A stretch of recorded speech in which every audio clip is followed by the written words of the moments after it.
Le film démarre avec notre personnage principal, une jeune fille nommée Taylor Callum qui passe son examen de permis de conduire avec un examinateur à ses côtés pendant l'examen. Elle conduit avec confiance mais perd souvent sa concentration en essayant d'impressionner l'officier en cours de route. Elle montre à l'officier la réussite de son père.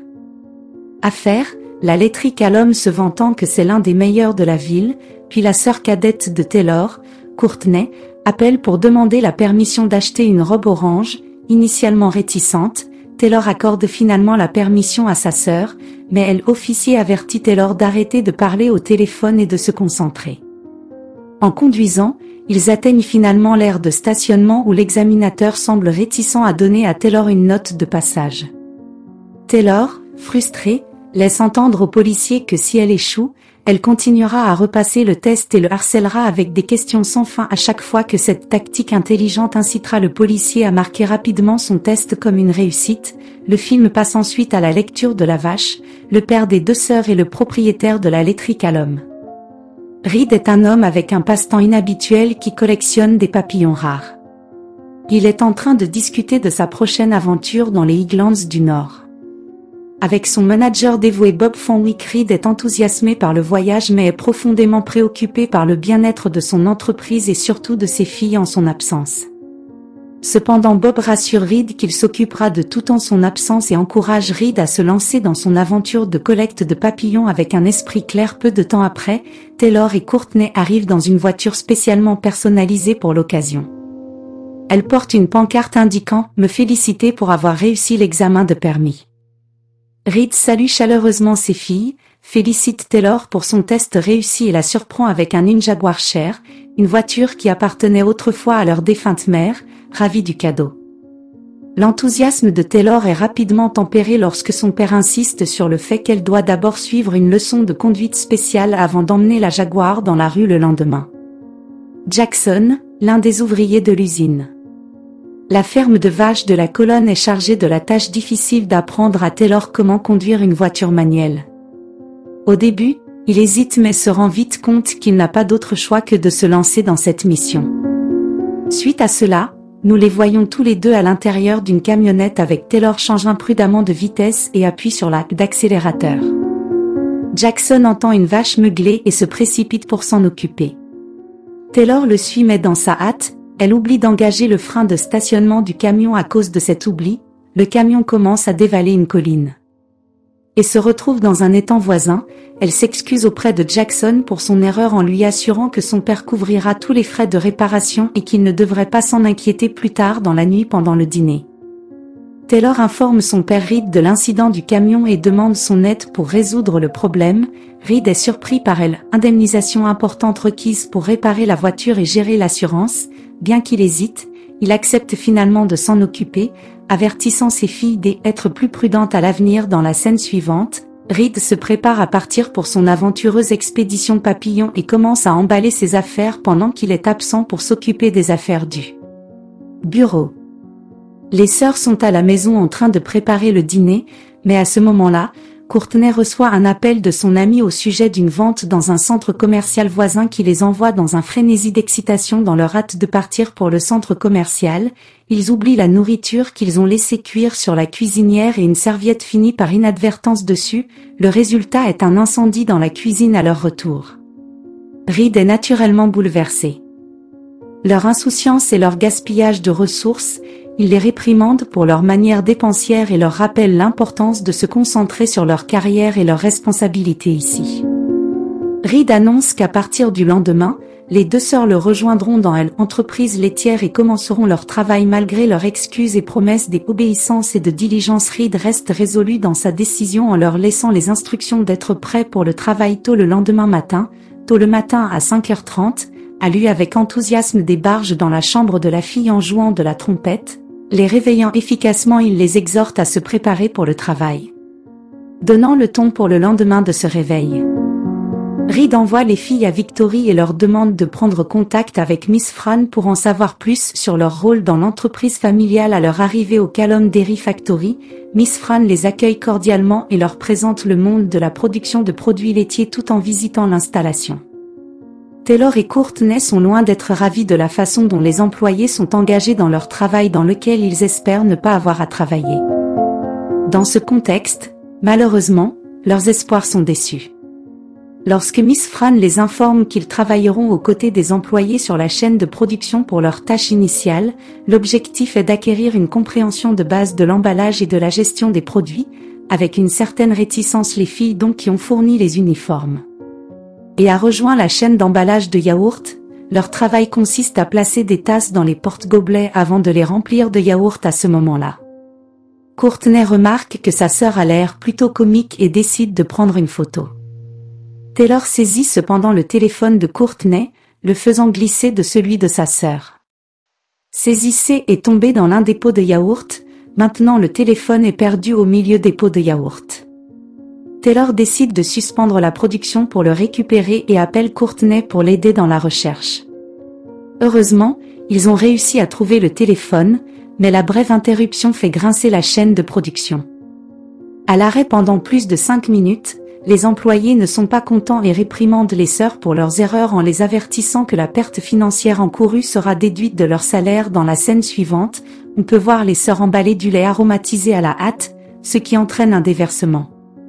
Du lait partout sur le comptoir, puis la cloche du déjeuner sonne à ce moment précis et les sœurs Callum se dirigent avec impatience vers la cafétéria pour la trouver dépourvue de traiteurs, ce qui les incite à se débrouiller seules pour sécuriser leur repas pendant ce processus où elles rencontrent Nick, un senior employé qui leur réserve un accueil chaleureux et spécule que Reed doit avoir quelque chose de précieux en tête en les envoyant travailler à l'usine après une journée de travail épuisante.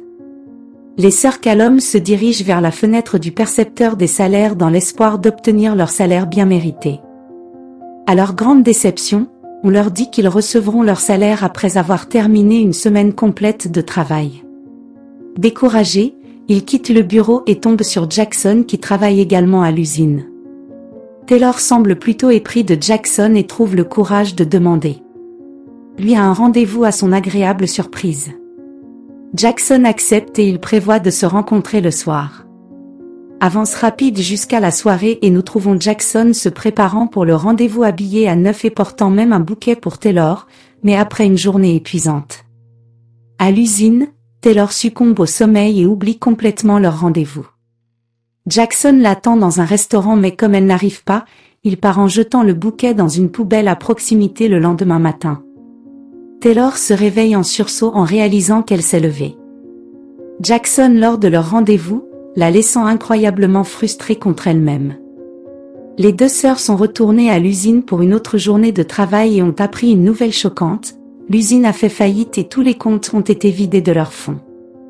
Bob spécule que Reed aurait pu prendre l'argent pour sa nouvelle aventure, mais les travailleurs soutiennent fermement Reed, convaincus qu'il ne ferait jamais une telle chose étant donné son engagement à maintenir un environnement de travail sain.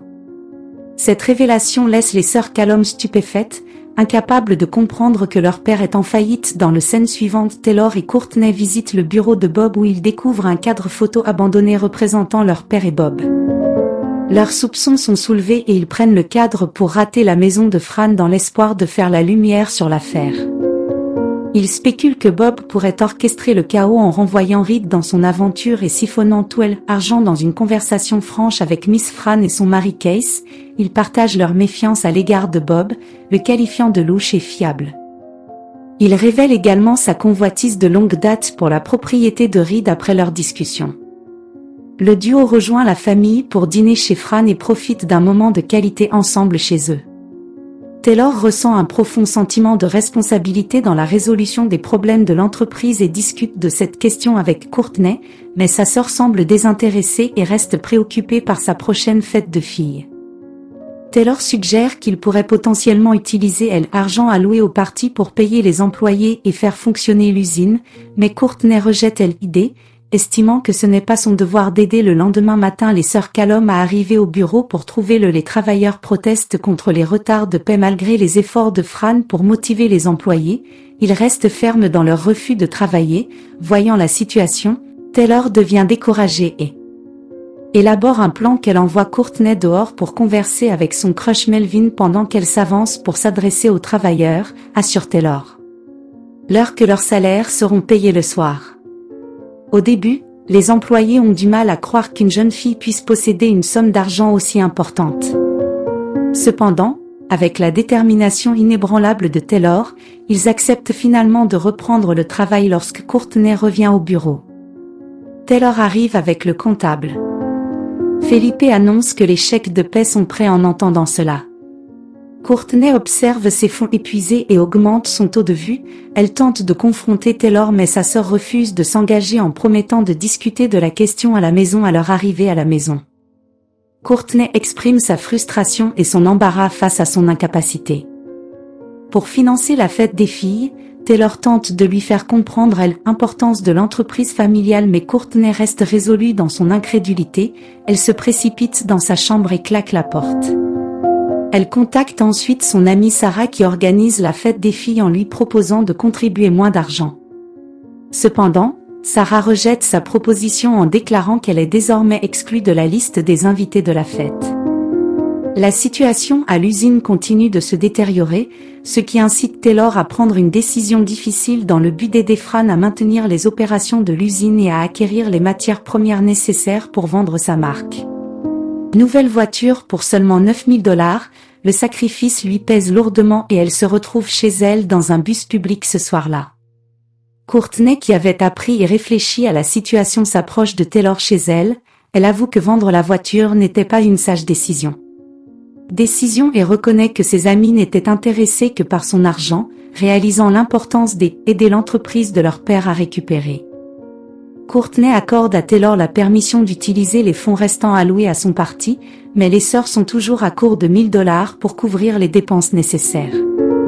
Réponse: Courtney décide de rendre sa toute nouvelle robe qu'elle avait achetée au début du film afin d'obtenir un remboursement complet le lendemain avec une usine fonctionnant sans problème. Fran s'approche des sœurs Callum et les invite à une fête chez elle. Les félicite pour leur travail acharné et les sacrifices qu'ils ont faits pour maintenir l'entreprise de leur père à flot et avant de partir, leur rappelle d'être ponctuels pour la fête à venir. La scène avance rapidement vers la fête où tout le monde passe un moment délicieux avec Taylor Dance. Jackson tandis que Courtney apprécie la compagnie de Melvin, mais les festivités sont interrompues lorsqu'un employé du département de distribution se précipite avec des nouvelles pénibles. Il rapporte qu'un récent lot de leurs produits a expiré avant de pouvoir être expédié. En entendant cela, Courtney se souvient soudainement de son erreur en réalisant qu'elle avait par inadvertance réglé une mauvaise date sur la machine de production provoquant l'erreur.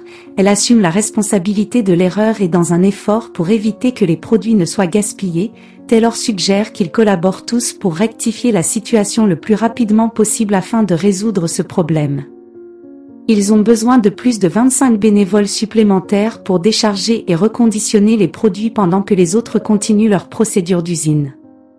Courtney, déterminée à trouver l'aide dont ils ont besoin, se lance dans la fête des filles dont elle avait été exclue plus tôt. Prenant le micro, elle fait appel avec passion à ses amis. Pour obtenir de l'aide pour sauver l'entreprise de son père, bien qu'elle prononce un discours inspirant, le groupe de jeunes garçons et filles arrogants présents à la fête reste indifférent à son appel. Découragées, les sœurs Callum sont retournées à l'usine, ne sachant pas quoi faire ensuite. Fran s'approche d'eux pour s'enquérir des bénévoles. Malheureusement, après avoir appris que les amis de Courtney ne viennent pas aider, Fran conclut qu'ils ne répondront pas à la demande au rythme actuel et demande à l'équipe de suspendre l'opération au grand étonnement de tous. Lear arrive de manière inattendue sur les lieux accompagné d'un groupe d'amis de Courtney.